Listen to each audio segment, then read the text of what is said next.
government institution, RBZ, and many others. You mentioned our ministers who came. You mentioned the CSOs.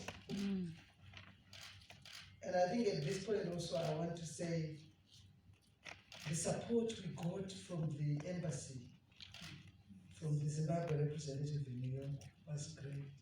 It made us so thank you very much, Permanent Secretary Dr. Stanley. Let me salute our chairperson of the Women Parliamentary Caucus, Honorable Senator Nebimbo, who also attended CSW 68. We want to work with you, Chairperson. What we are doing here is looking into our agreed conclusions and to see how we can integrate what we learned from CSW as we put together future programs to enhance women empowerment in our country. So we are very happy with you. I want to salute the Gender Commission. Gender Commission has always been with us. We went with the chairperson. Unfortunately, Virginia couldn't be with us, the CEO, but I'm happy you are here. Yes. It's wonderful. I want to work with each and every one of you. My chief director, Lillian, I always want to give you another name. Lillian Matsika Takayandis. Very passionate about the success stories of CSW 68, working hard with the director, Agnes, who gave us a very good presentation. That was very comprehensive. And I must tell you, at the ministry, we are serious about what we are doing. You make us great. You make me a great minister. Without you,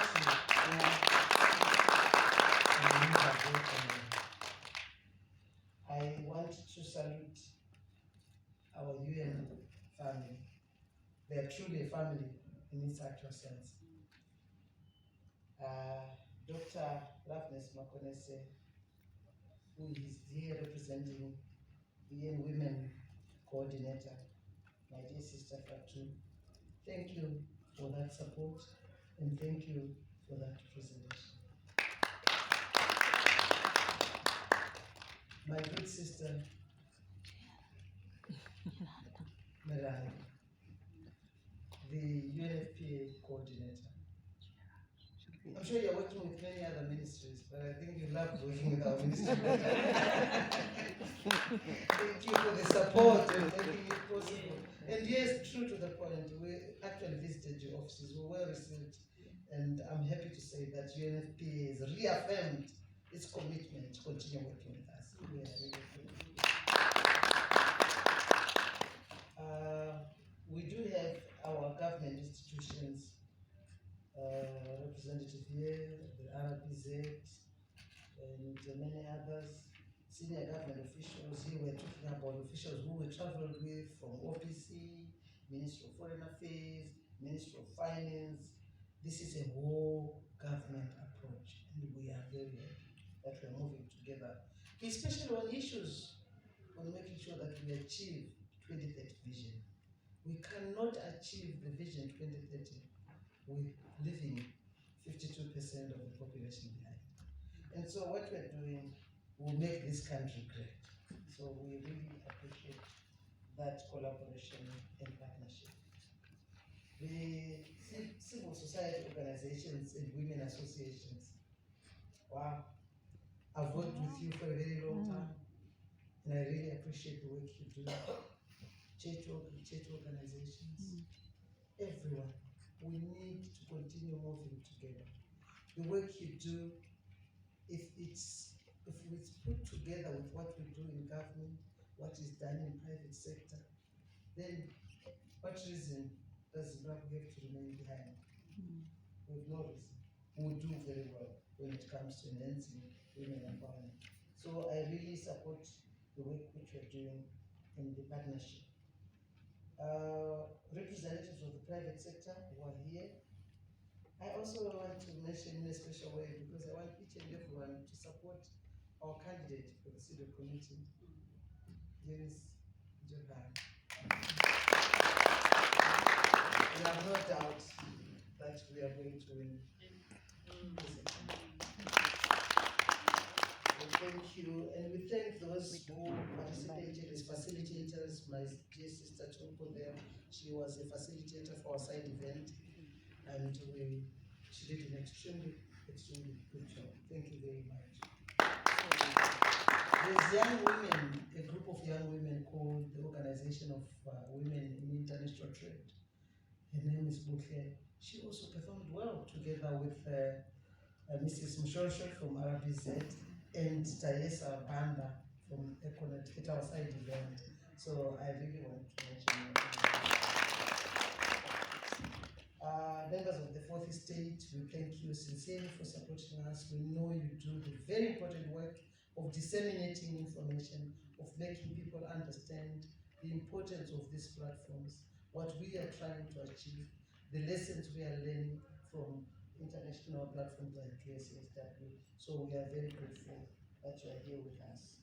Ladies and gentlemen, comrades and friends, comrades and friends.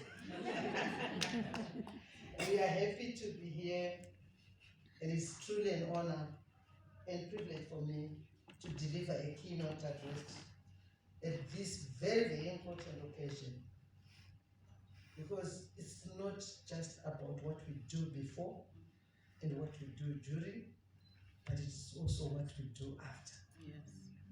So this is why we are here, and everybody's is important. Everybody's input is very, very important.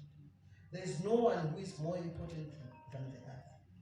If we move together and we put all our ideas on the table, we'll come up with a very strong position. So this is actually very, we will continue doing these interactions as a ministry, with you as our stakeholders, because we want to work with everybody.